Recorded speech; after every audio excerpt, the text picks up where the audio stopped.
Hello student, welcome to this video. इस video में मैं आपको बताने वाला वार्षिक मूल्यांकन वर्कशीट 2022-23 के लिए कक्षा 7वीं के लिए हिंदी माध्यम का, ठीक है, गणित विषय का, ठीक है, पूरा देखेंगे। मॉडल पेपर आपका सभी प्रश्नों के सॉल्यूशन के साथ देखेंगे। तो यहाँ पर देखिए, आपके जो यहाँ पर नाम है स्कूल का लिख देना है, जो भी आपके स्कूल का नाम है। फिर यहाँ पर अंकों में, शब्दों में रोल नंबर लिख लेना है।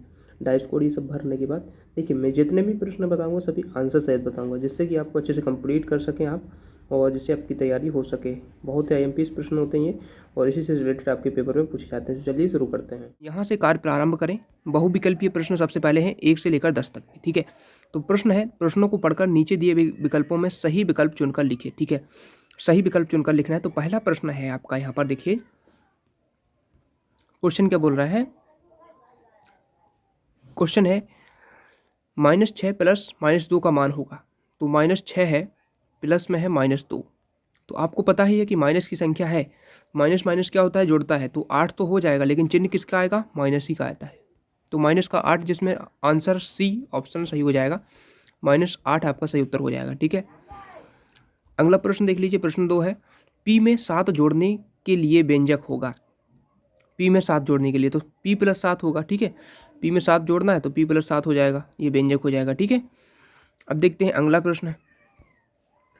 अगला है देखिए, क्वेश्चन नंबर 3 आपका है। इस प्रकार से ये आकृति बनी हुई है और ये देखिए, ये 3D में है। 3D मतलब है ये 3 दिशाओं में है। देखिए उस ये एक कोना, एक है, एक ऊपर है, एक इसके पीछे है, ठीक है। तो इसमें शीर्षों की संख्या आपको बतानी है। तो शीर्ष इसमें कितने हो जाएंगे, देखिए एक तो ये हुआ, एक ये हुआ, एक हुआ, ये किए, तो इसमें 4 हो जाएंगे, ठीक है। तो 4 इसका बी ऑप्शन सही उत्तर हो जाएगा, बी 4 इसमें शीर्ष हो जाएंगे, ठीक है।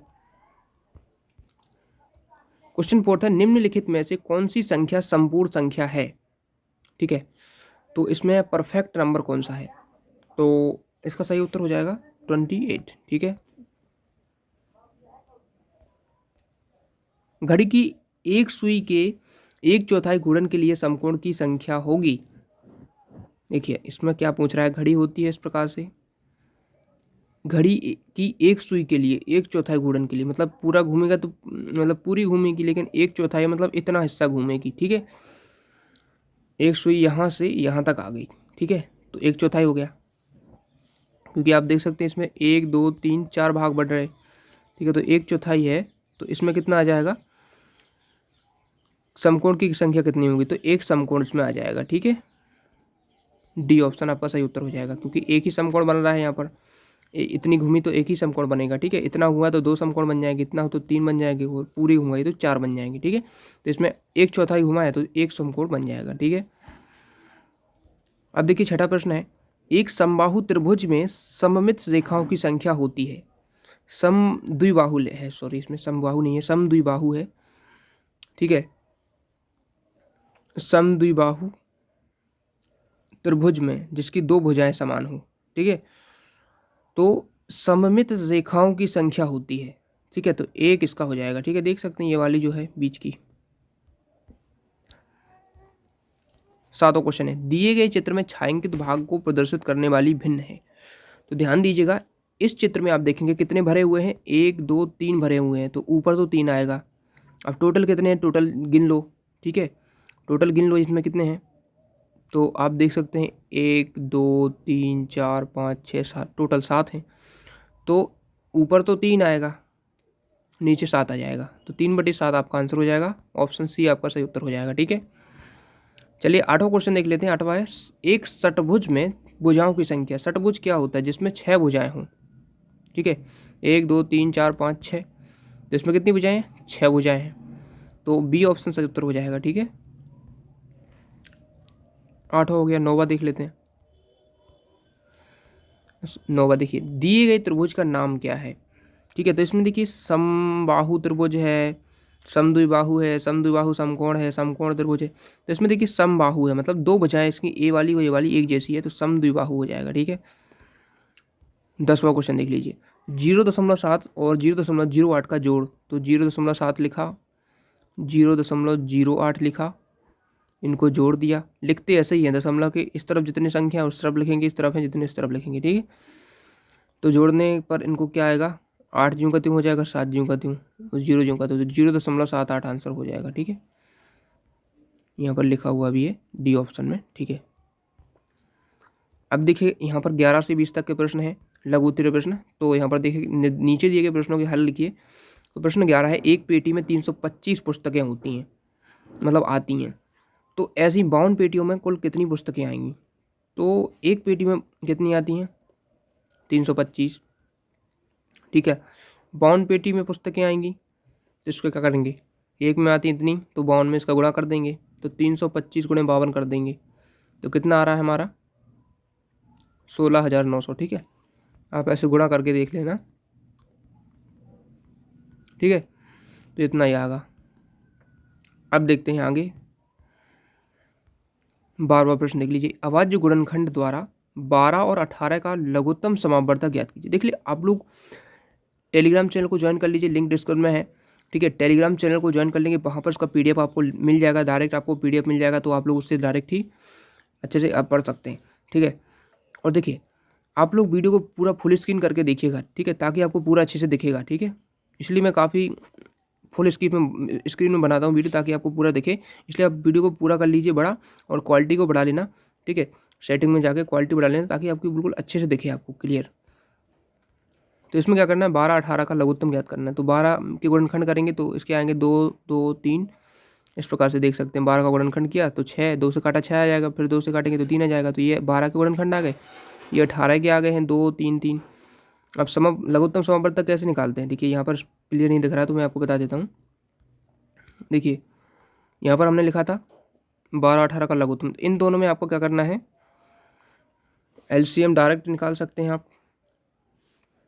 इसमें मिस्टेक लग रहा है मुझे, तो इसमें देखिए ऐसे निकालेंगे आप। ठीक है, इसको नहीं लिखेंगे आप, मैं बता रहा हूँ वो लिखना है आपको। ठीक है, वैसा भी कर सकते हैं, लेकिन मैं आपको सरल तरीके से बताता हूँ। LCM निकालने के लिए 12 और 18 ऐसे लिखेंगे पहले। ठीक है, और इस प्रकार से करेंगे। 2 से काटा 6, यहाँ 9 आ जाएगा। 2 से काटेंगे 3 आ जाएगा, यहाँ पर 3 ज्यों का त्यों, सॉरी यहाँ पर 9 ज्यों का त्यों।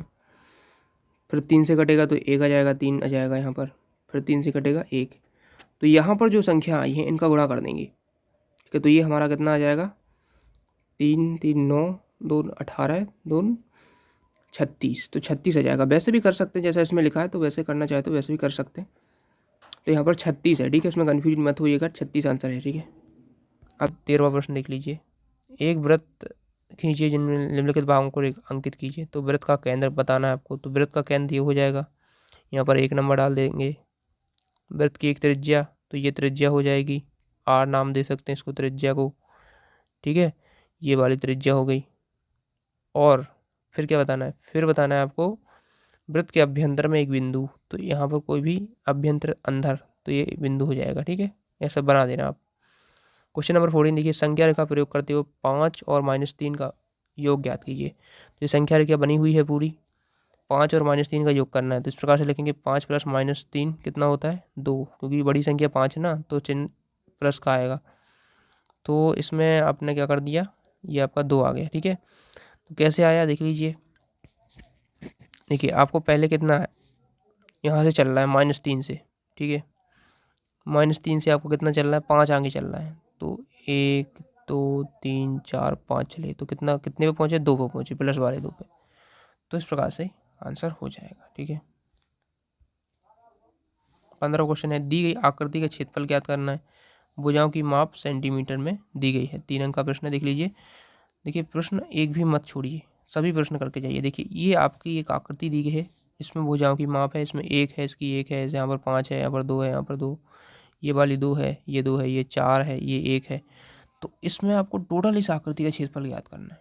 ठीक है, क्षेत्रफल कैसे निकालते हैं, तो आकृति 1 का क्षेत्रफल क्या हो जाएगा, ये वाली जो आकृति है 5 × 1 हो जाएगा। ठीक है, लंबाई ये हो जाएगी, और ये मतलब ये लंबाई ये चौड़ाई हो जाएगी, तो 5 × 1 हो जाएगा। ठीक है ना, तो 5 सेंटीमीटर। आकृति 2 जो है, ये आकृति 2 हो गई, तो इसका कितना आ जाएगा, ये 4 है और ये 1 है। ठीक है, तो 4 2 4 है और 1 है, तो इसका 4 सेंटीमीटर स्क्वायर आ जाएगा। अब दोनों को जोड़ देंगे तो कितना आ जाएगा, 9 सेंटीमीटर स्क्वायर। सिंपल सा इसको आंसर लिख सकते हैं। ठीक है। क्वेश्चन 16 देखिए, दी गई आकृति में निम्न के नाम लिखिए। तो ये आकृति है, 3 अंक का प्रश्न है। इसमें कैसे करना है, आकृति देखिए इस प्रकार से आकृति बनी हुई है और इस आकृति में आपको बताना है कि 2 रेखाखंड बताना है। तो 2 रेखाखंड देख सकते हैं, एक जो रेखाखंड MN है, ठीक है, और PQ भी है, ठीक है, ये जो है PQ, देखिए यहाँ पर बहुत ही सूक्ष्म है। यहाँ पर देखिए आप देख सकते हैं, ये बिंदु आपको दिख रहे होंगे बहुत ही छोटे छोटे, ये ठीक है ना। तो ये रेखाखंड हो गया इतना, यहाँ से इतनी दूरी, ये रेखाखंड होता है। रेखा का खंड ही रेखाखंड है, ठीक है। उसके बाद देखिए यहाँ पर 2 रेखाएं, 2 रेखाएं कौन सी हैं, PR, P से R एक रेखा हो गई, ST, S से T एक रेखा हो गई, ये वाली, ठीक है। 2 बिंदु कौन से हैं, एक तो बिंदु P है, ये देख सकते हैं यहाँ पर बना हुआ है, और एक बिंदु R है, यहाँ पर बना हुआ है। तो इस प्रकार से आप इसको यहाँ पर जो दर्शाया गया है उसको लिख सकते हैं, ठीक है। देखिए आप लोग चैनल को सब्सक्राइब कर लीजिए, साथ ही टेलीग्राम चैनल को ज्वाइन कर लीजिए, लिंक डिस्क्रिप्शन में है, वहाँ पर उसका PDF मिल जाएगा, डायरेक्ट आप आंसर कर सकते हैं, ठीक है। देखिए प्रश्न क्रमांक 17 है, 6 सेंटीमीटर लंबा एक रेखाखंड खींचना है, उसका लंब समद्विभाजक भी खींचना है, ठीक है। तो इस प्रकार से देखिए इसको बनाएंगे आप, 6 सेंटीमीटर का पहले फुट से आप खींचेंगे ऐसे, ठीक है। अब उसका लंब समद्विभाजक कैसे निकालेंगे, ठीक है, यहाँ पर आप रख के देखिए उसका लंब समद्विभाजक खींचना है, ठीक है। तो यहाँ पर आप प्रकार रखेंगे, ठीक है, प्रकार रखकर ऊपर एक चाप लगाएंगे और यहाँ पर चाप लगाएंगे 3-3 सेंटीमीटर की, ठीक है। तो यहाँ पर जो चाप है यहाँ पर कट जाएंगे और यहाँ से फिर आप क्या करेंगे, एक समद्विभाजक खींच देंगे, ठीक है ना। 18वां देख लीजिए आप, 30 विद्यार्थियों की कक्षा में 6 फुटबॉल, 12 क्रिकेट और शेष सभी टेनिस पसंद करते हैं। तो फुटबॉल पसंद करने वालों की संख्या का टेनिस पसंद करने वालों की संख्या से अनुपात ज्ञात कीजिए। तो कुल तो हमारे कितने हैं, 30 हैं विद्यार्थी, फुटबॉल खेलते हैं 6, क्रिकेट 12 खेलते हैं, मतलब पसंद करते हैं, और टेनिस पसंद करने वाले छात्र कितने हो जाएंगे, तो 30 में से इन दोनों का संख्या को हटा देंगे, तो 12 और 6 18 जो हो जाएंगे इनके टोटल, मतलब ये फुटबॉल और 12 क्रिकेट वाले हो जाएंगे, तो 18 है, इससे घटा देंगे तो हमारे 12 आ जाएंगे, कितने, टेनिस वाले, ठीक है। तो अब हमें निकालना है फुटबॉल पसंद करने वाले और टेनिस पसंद करने वाले का अनुपात। तो फुटबॉल कितने करते हैं, 6, हमें पता ही है 6 पहले लिखा है, और टेनिस 12 करते हैं, तो 6/12 यानी कि 1/2 आ जाएगा, ठीक है। बटे में इसको काट देंगे तो 1/2 ही आ जाएगा, ठीक है। अब 19वां देख लीजिए, यदि पिछले 3 साल में 276 मिलीमीटर वर्षा होती है, मिलीमीटर वर्षा होती है, तो 1 सप्ताह यानी 7 दिन में कितने मिलीमीटर वर्षा होगी, ठीक है। तो इसका देखिए 3 दिन में 276 मिलीमीटर वर्षा होती है, 1 दिन में कितनी हो जाएगी, इसको 3 से भाग दे देंगे, ठीक है। 3 दिन में इतनी होती है तो 1 दिन में इसके भाग करेंगे तो 92 हो जाएगी 1 दिन की, तो 7 दिन में 7 का गुणा 92 में कर देंगे, तो सिंपल सा 644 मिलीमीटर हो जाएगा, ठीक है। क्वेश्चन नंबर 20 देख लीजिए, अजय का घर उसके स्कूल से 9/10 किलोमीटर दूर है, वह कुछ दूरी पैदल चलता है और 1/2 किलोमीटर की दूरी बस द्वारा तय करता है, वह कितनी दूरी पैदल चलता है, ठीक है। तो इसमें से घटाना है, सिंपल सा, कुछ नहीं करना, 9/10 में से 1/2 घटा देंगे, ठीक है, क्योंकि टोटल इतनी है, इतनी उसने किससे चलकर की, तो बस की हमें निकालना है, अच्छा हमें पैदल वाली निकालना है, तो बस की तो दी गई है 1.2 किलोमीटर, ठीक है, तो इसको हम घटा देंगे तो निकल आएगी, ठीक है। तो 9/10 कुल दूरी है, बस द्वारा 1/2 है, ठीक है। तो कुल दूरी में से 1/2 को घटा देंगे तो 9/10 माइनस 1/2, तो इसको कर सकते हैं सिंपल सा, इसमें आप LCM ले लेंगे 2 और 10 का, तो 10 ही आ जाएगा, 10 से 10 काटा 9, ठीक है, -2 5, तो 4/5, सॉरी 4/10, तो आप काटेंगे तो 2/5 आ जाएगा, ठीक है। तो ये आ जाएगा आपका, ठीक है। 21वां देख लीजिए, 5 नंबर वाले प्रश्न है, 250 मीटर लंबी और 175 मीटर चौड़ाई वाली आयताकार बगीचे, इस प्रकार से बगीचा है आयताकार, बाड़ लगाने पर व्यय 12 रुपये प्रति मीटर की दर से ज्ञात कीजिए, ठीक है। पहले तो हमें निकालना उसका क्षेत्रफल, फिर हम निकालेंगे कि कितने मीटर क्षेत्रफल निकला है, उस हिसाब से निकाल लेंगे, ठीक है।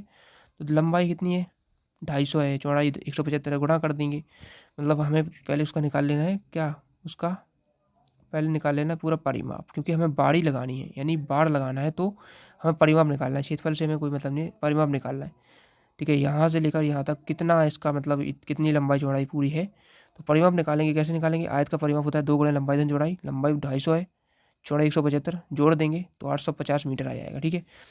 तो 850 मीटर का निकालना है खर्च। 1 मीटर में 12 लगता है, तो 850 में कितना, 12 का गुणा कर देंगे, तो 10,200 जो है इसका आंसर हो जाएगा। ठीक है, अब अंतिम प्रश्न देख लेते हैं, 22वां प्रश्न, जो कि 5 नंबर का है। किसी सप्ताह के विभिन्न दिनों में बिजली के बल्बों की बिक्री नीचे दर्शाई गई है। सोमवार को इतने बल्ब बिके हैं, मंगलवार को इतने, बुधवार को इतने, और एक बल्ब 2 बल्ब के बराबर है। यहाँ पर एक बल्ब है, इसका मतलब 2 है, इसमें पैमाने में दिया गया है, तो इस हिसाब से हमें सॉल्व करना है। ठीक है, तो देख लीजिए, तो प्रश्न आपका है, देखकर प्रश्नों के उत्तर लिखना है। तो देखिए, शुक्रवार को कितने बल्ब बेचे गए। ठीक है, तो शुक्रवार को देख लीजिए, इसमें शुक्रवार कहाँ है, ये है, तो कितने हैं, 1 2 3 4 5 6 7, तो 7 है, लेकिन 2 है, उसका एक बल्ब का मतलब 2 है, तो 14 बल्ब बेचे गए। ठीक है, तो देख सकते हैं शुक्रवार को कुल 14 बल्ब बेचे गए। दूसरा प्रश्न देख लीजिए, किस दिन बेचे गए बल्बों की संख्या अधिकतम थी। तो रविवार के दिन बेचे गए बल्बों की संख्या अधिकतम थी। उसके बाद देखिए, तीसरा प्रश्न है, किस दिन बेचे गए बल्बों की संख्या समान थी। तो बुधवार और शनिवार को बेचे गए बल्बों की संख्या समान थी। डी, क्वेश्चन नंबर डी है, चौथा प्रश्न है, किस दिन बेचे गए बल्बों की संख्या न्यूनतम थी।